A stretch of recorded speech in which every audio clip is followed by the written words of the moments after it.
What's up, everyone? Welcome to another week of What You're Missing.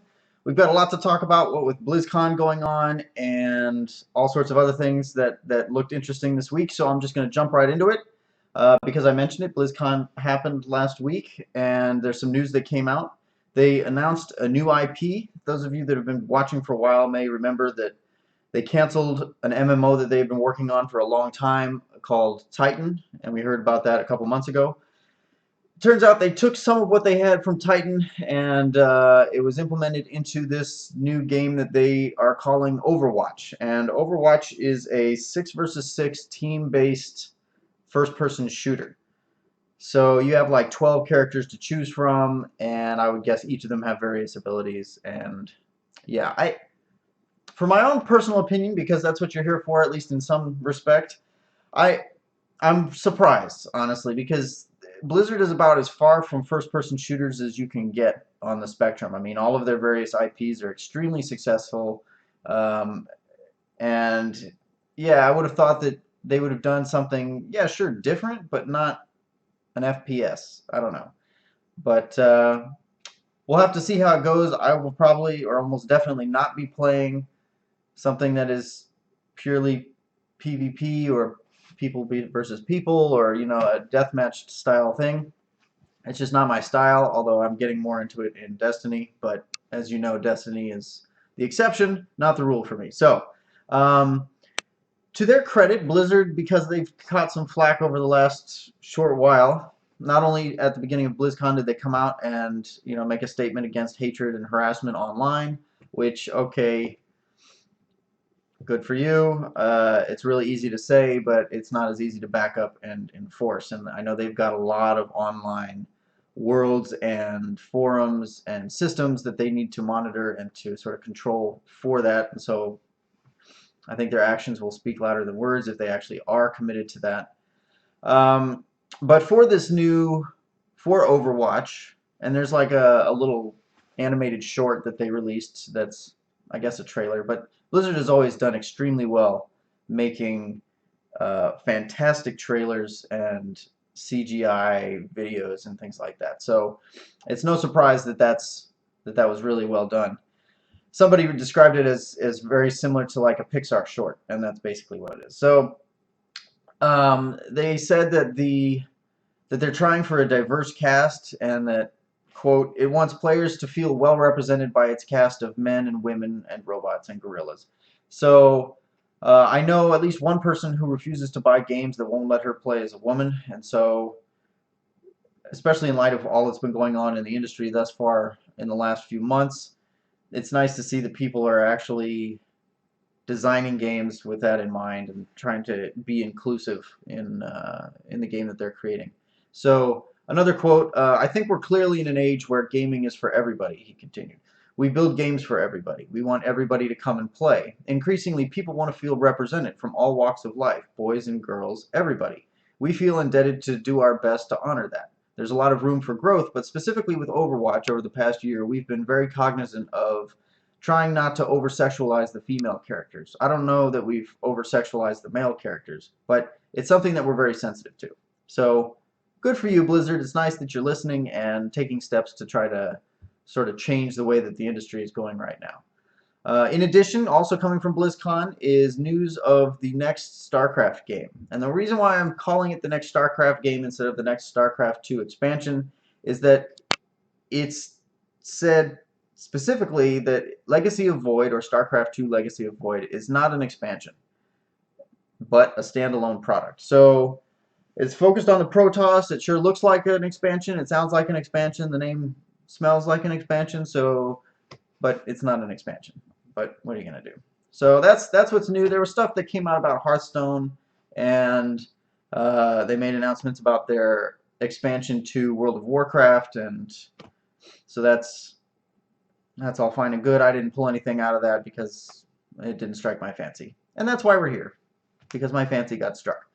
Next up, I saw an article about a report, and then I went and I read the report, or at very least I read the abstract, and it lined up with the article. So the report was on shyness, and there's a long quote, so I'll just read that to you. The current study addresses this question, and that's the question of like the role of friendships and online worlds with respect to people who are shy or who have social awkwardness or social ineptitude. So it says the current study addresses this question by evaluating the link between gaming-related friendships and shyness as quantified by emotional sensitivity. Drawing from a representative sample of German game players, the results indicate that emotionally sensitive players are using online gaming spaces differently from their less emotionally sensitive counterparts, and reporting tangible differences in their in-game friendship networks. This suggests that online games hold the potential to be socially advantageous for shy individuals by allowing them to overcome their traditional social difficulties and generate new friendships as well as strengthen old ones.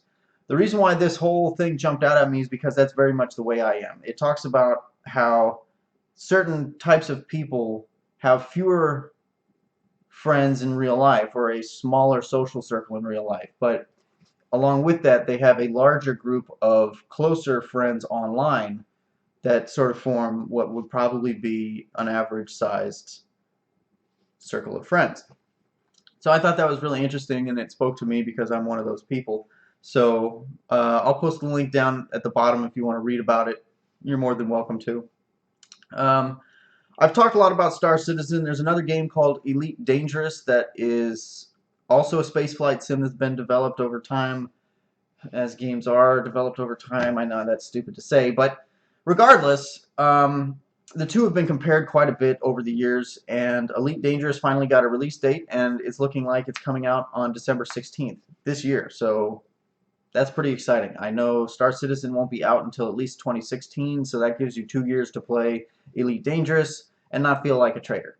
I'm not saying that because I am going to do that. I'm just saying hypothetically.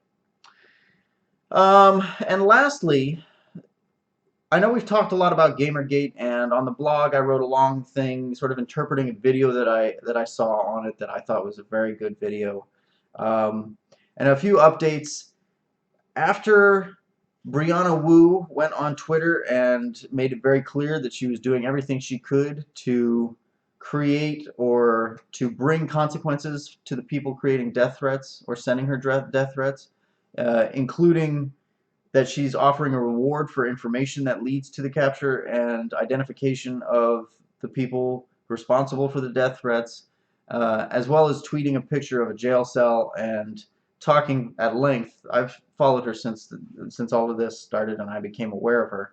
And she talks a lot every day about sort of the position that she's in and how she's had to change her life and what things have become important and have made her aware of what's really important in the industry and just how important they are by the response that she's getting from these Gamergate supporters. And so the interesting thing is after posting these tweets and talking at length about how she's going to bring them to justice and how the cops are researching things and that hopefully sending a few people to jail will impress upon everyone else that there are repercussions for your actions in an online world and that you can't just say and do whatever the hell you want, and that hopefully it doesn't have to happen after somebody actually gets killed by one of these crazy people. The death threats after all of this have stopped. So clearly somebody is either scared or the timing lined up and they just got tired of everybody thinking that they're a raging douchebag, to say the very least. So one way or the other, it's great that the death threats have stopped, and hopefully those people will be brought to justice and sent to prison to be made some large man's girlfriend. So there you have it. In addition, because a lot of this has been going on Twitter, Twitter has partnered with an advocacy group called Women, Action, and the Media, or WAM, and they're working with them to investigate reports of abuse on the service, including death threats and online harassment. And so it'll be interesting to see whether Twitter, in their correspondence and work with WAM, are able to actually enact change and learn something from the harassment that goes on their site. If they are, it would spell sort of a great change, I think, for just overall online harassment, because it's not just gamers and women gamers that are having problems with online harassment, but women on the internet as a whole, especially intelligent, opinionated, and vocal women, have to experience this sort of harassment for merely stating their thoughts in a public forum, as well as it would also help, I think, the harassment that goes along with and that we mostly see on TV and in the news of teenagers against each other, whether that's girls against girls or boys, and so on and so forth, whatever the genders lie. I think it'd be really interesting to see if they can actually enact change. And I don't know if I should say this, but I bumped into somebody at a point who turned out to be someone who worked for Facebook as a social psychologist. And one of the things that they were working on, one of their projects, was actually trying to figure out how to get people to behave better on the internet. And it sort of blew my mind at the time, and I guess it still does, that there actually are people, especially at Facebook of all places, who think that they can and are endeavoring to change people's shitty behavior on the internet. Like, that's really cool. So it restores a little faith you have in humanity, which might have been destroyed by one of the Republican politicians from the election last week who came out in support of Gamergate. This woman's name is Mackenzie Kelly. Thankfully, she lost her election, only getting 9% of the vote. I didn't look up what she was running for because I didn't want to give her the Google search traffic. So fuck that woman, and hopefully she educates herself before opening her mouth further. So I guess that's a little harsh. Let's not fuck that woman. But willful ignorance or coming down on a side of something that you don't fully understand is ill-advised. Let's just put it that way. I don't want to contribute to the problem. I want to be part of the solution. So we'll try to change my behavior as well. So Mackenzie Kelly, I'm sure you have good intentions, and I'm sure you also believe that it's just about ethics and journalism, but it's not. So go forth, educate yourself, and then enter into the discourse at that point. So there you go. Thank you very much for watching. That's all I've got this week. Tomorrow I'll talk to you more about Destiny because I'm still playing Destiny, and there's still stuff to learn. So have a great week. Hit subscribe, tell your friends, share this on Twitter because Twitter is, it's where the people are. And I will see you tomorrow.